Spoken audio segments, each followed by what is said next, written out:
Namaste.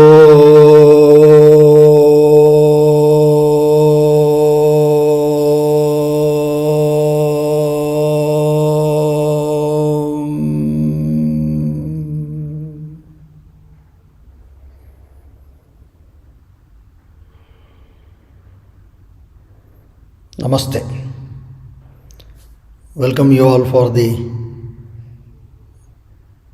classes on meditation. This is the 40th class. We have been trying to explore the path of Patanjali in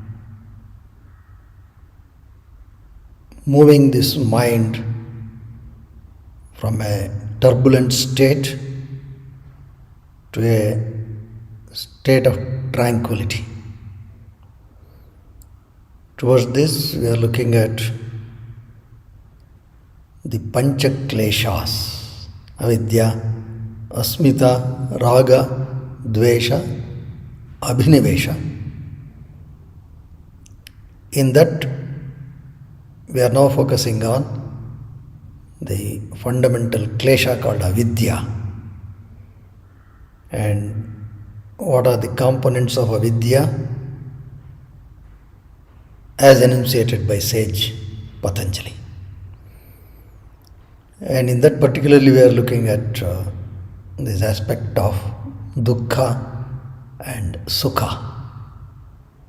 How we mistake Duhkha to be Sukha.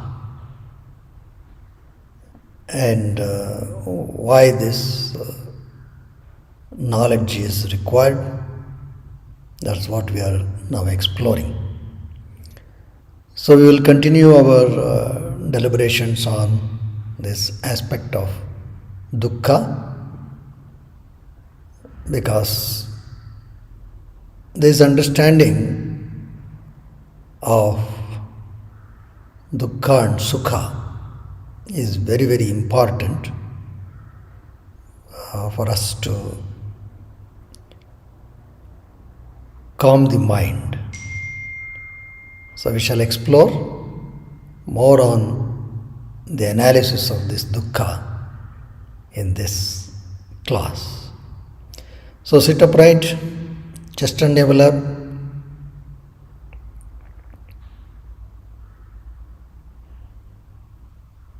Keep the trunk upright. Any comfortable position is okay. If you cannot sit on the floor, you can sit on a chair. But ensure to sit upright. Gently close your eyes. Tip of the thumb and index finger in contact, palms facing upward. Relax your tongue, nose, throat and the jaws.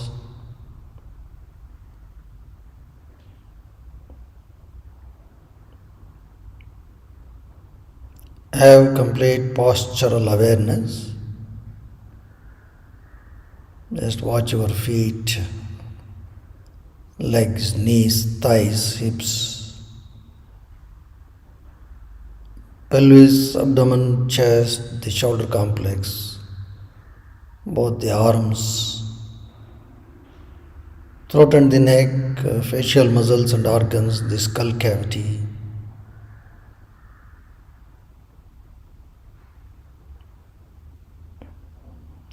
Very important, because we need the mind to be centered. It should not go helter-skelter.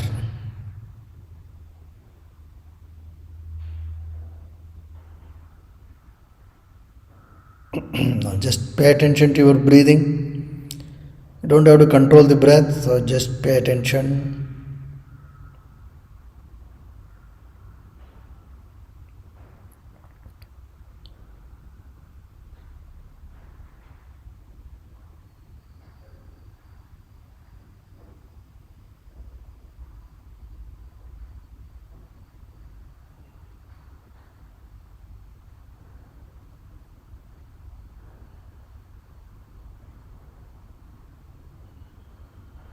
The air automatically goes in and comes out.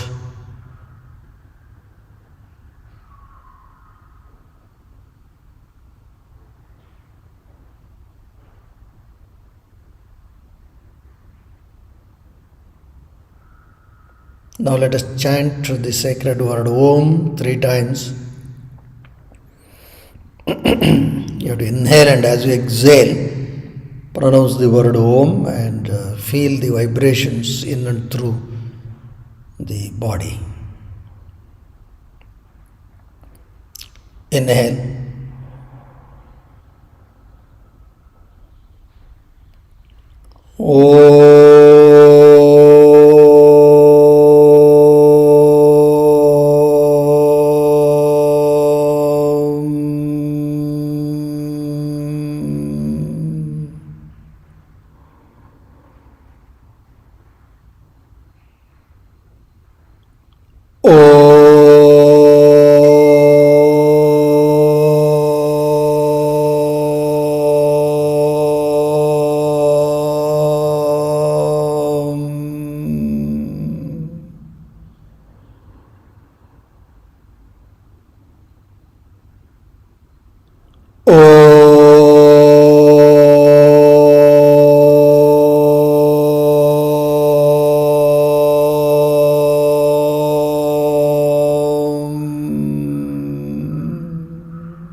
Be quiet.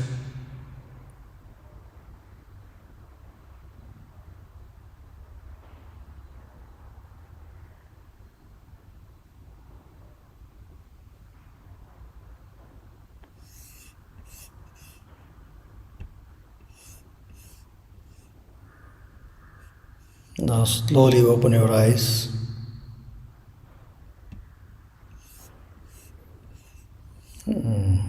We are looking at Avidya, the fundamental klesha.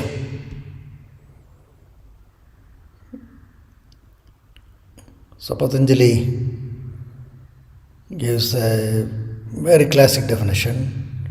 Anitya ashuchi dukkha anatmasu nitya shuchi sukha atma kyatir avidya.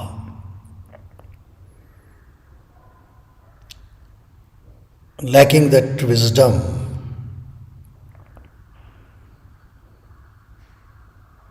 because of which we mistake impermanent to be permanent, impure to be pure, dukkha to be sukha, that is distress to be happiness, and non-self to be self. So we have explored the aspects of Anitya and Ashuchi. We are trying to explore now Duhkha.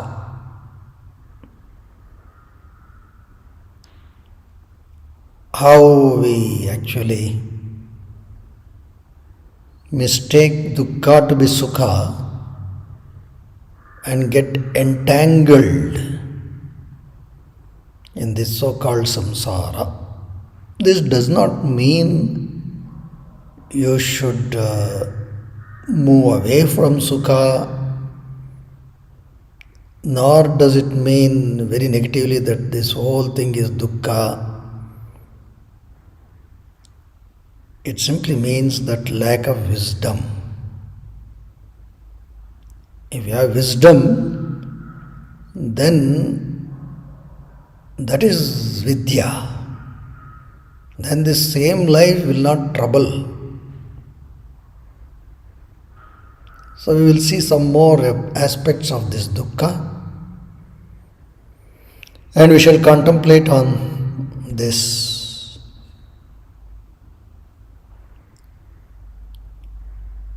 I have marked 4 points.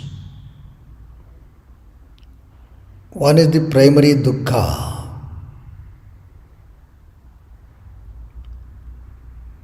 Birth, death, old age, disease, something inevitable. This is primary dukkha.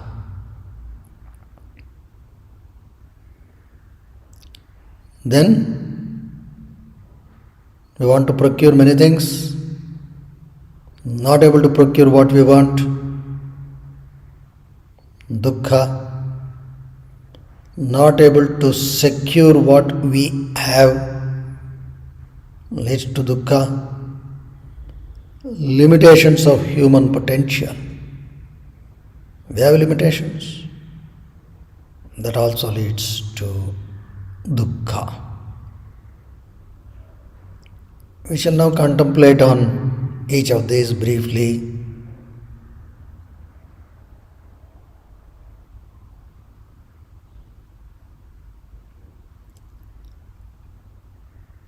Gently close your eyes.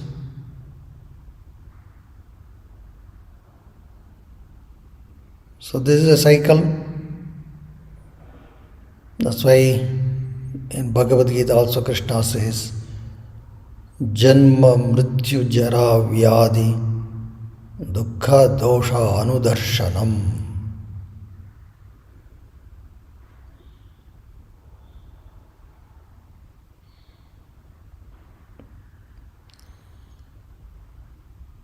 This is inevitable cycle. Birth, old age, disease, death.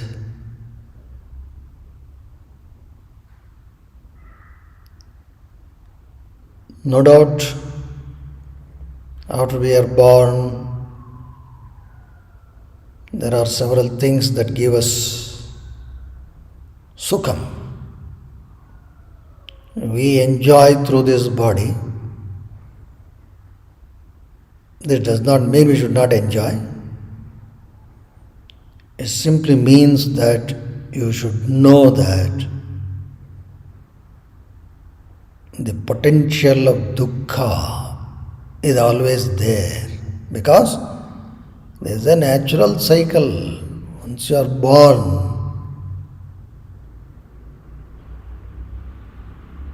you cannot hold on to the youthness, that youthfulness forever. It's going to change. Old age,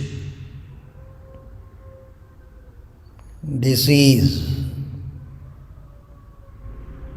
inevitable. Death, inescapable.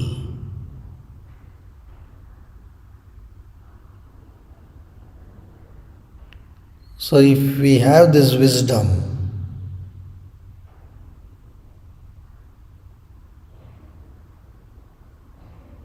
that will lead to peace of mind, because many times we are so much entangled with the pleasures that come to us, and somehow we tend to believe that this should always be there.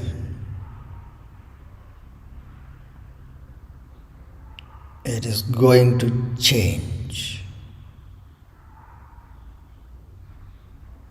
And if this vidya or wisdom is there, then you are aware of it.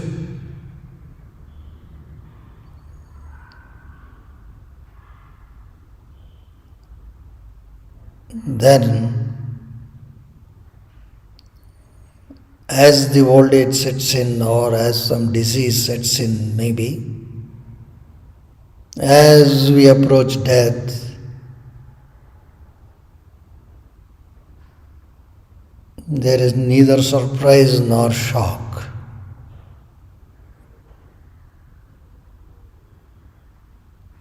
So it will not induce any sort of disturbance. So this is what Patanjali says.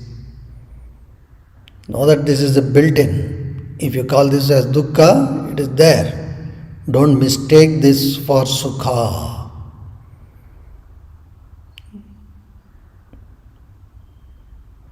Because this is the system.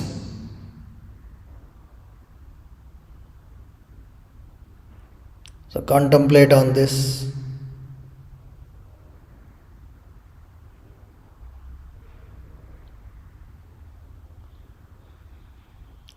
how much of the pleasures that this body gives we are getting struck.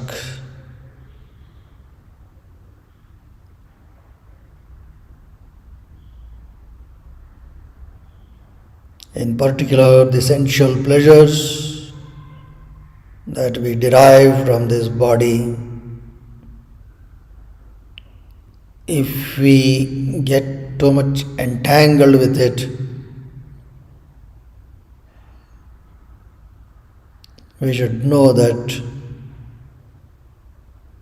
this leads to dukkha only. What we are experiencing as sukha will itself turn out to be dukkha. So this wisdom will help us to cross over the boundaries of or the bindings of sensual pleasures.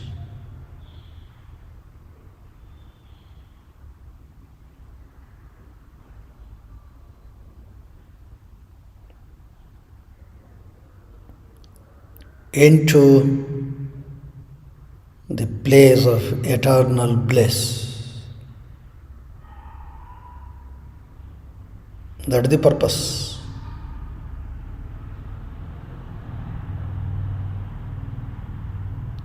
So this is something primary aspect. Once we are born, this is a cycle. This body is subjected to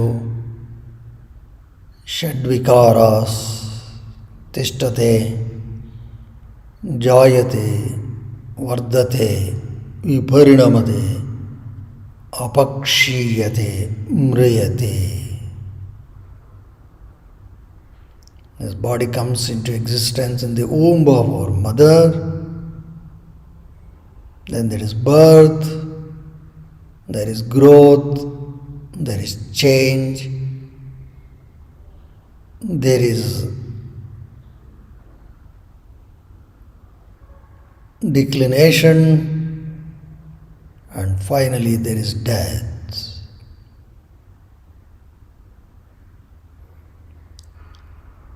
Contemplate on this aspect. And you should not see any dosha in this, because this is a natural cycle. That is the wisdom. If you lack this wisdom, we mistake dukkha to be sukha, which leads to suffering.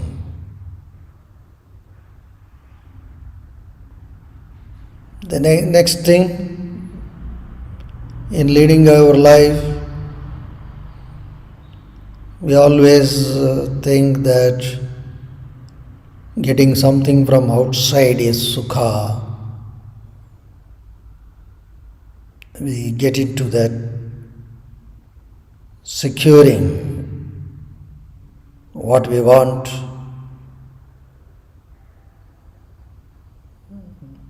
whatever that gives us pleasure, we want to procure. And our wants are endless. We want to procure. If we cannot procure what we want, it can be anything. It can be something materialistic or maybe some position, post, whatever. And you don't get it, dukkha. If you get it, sukha. And after you get it, you struggle to secure it. Because you like it, you want it, you don't want to lose it. So struggle for secure. So what you got it as sukha, as potential dukkha there. Think of this.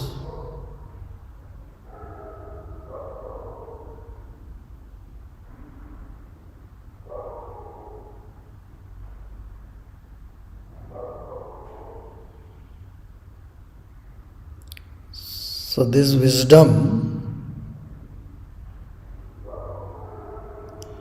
will help us to absorb the ups and downs, and we know the dukkha that is embedded in all sukha, and therefore two things will happen. One is we will not get too much attached to the sukha when it comes, and we will not get depressed when it goes.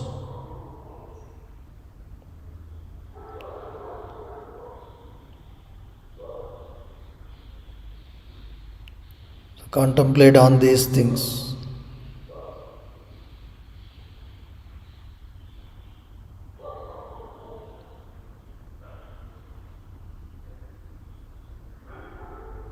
Then the other aspect is limitations of the potential.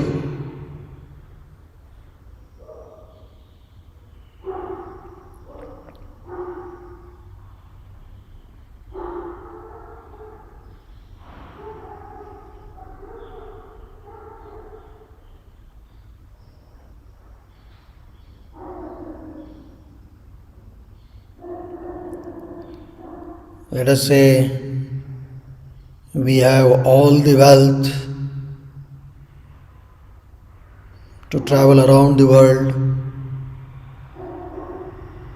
moving about, but there is a limitation to our potential. Gradually, because of maybe old age or disease, the potential decreases. You may have money, but body does not cooperate for you to travel the way you want to travel.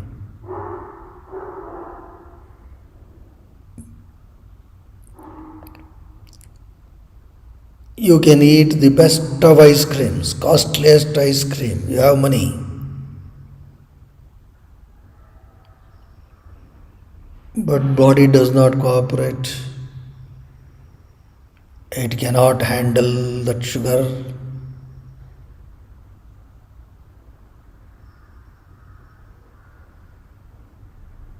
You may have the potential to enjoy, but the limitation of the body to enjoy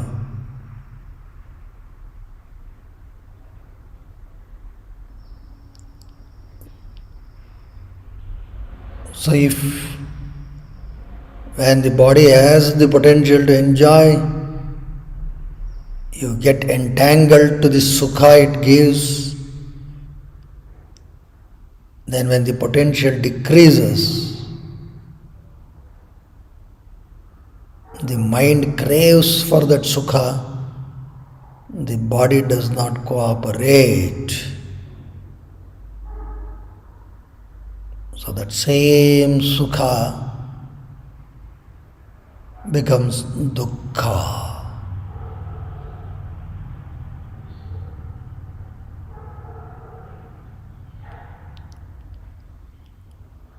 So all this, whatever we experience as sukha,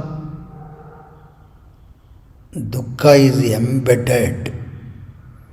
This wisdom we should have. Lack of this wisdom is avidya, and this leads to all other kleshas, raga, dvesha, asmita, abhinivesha. So once we have vidya, the correct wisdom, also called gnana, then other kleshas will automatically not haunt us, and the suffering gradually goes away.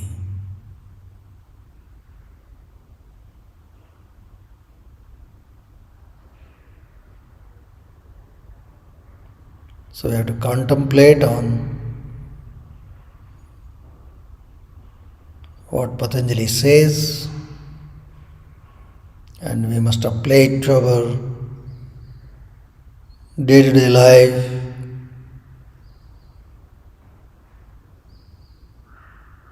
We should know that it is not life negative. We should not resign to the fact that the whole thing is Duhkha Maya. No. We should understand that if we get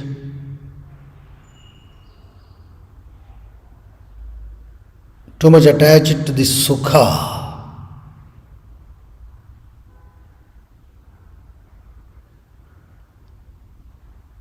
without seeing the potential Dukkha in it, then it leads to distress. Just that wisdom will relieve us from that distress and suffering. So it changes our perception to life. So contemplate on this.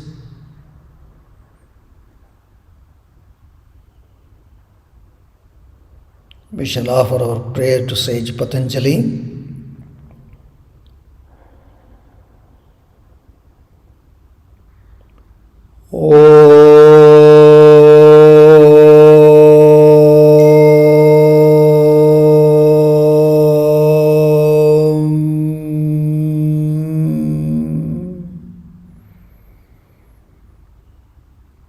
Yogena Chittasya Padena Vacham Malam Sharirasya Cha Vaidyakena Yopakarotam Pravaram Muninam Patanjalim Pranjaliranatosmi Hari Om. Shri Krishnarpanamastu. Shri Gurubhyo Namaha. Shubhamastu.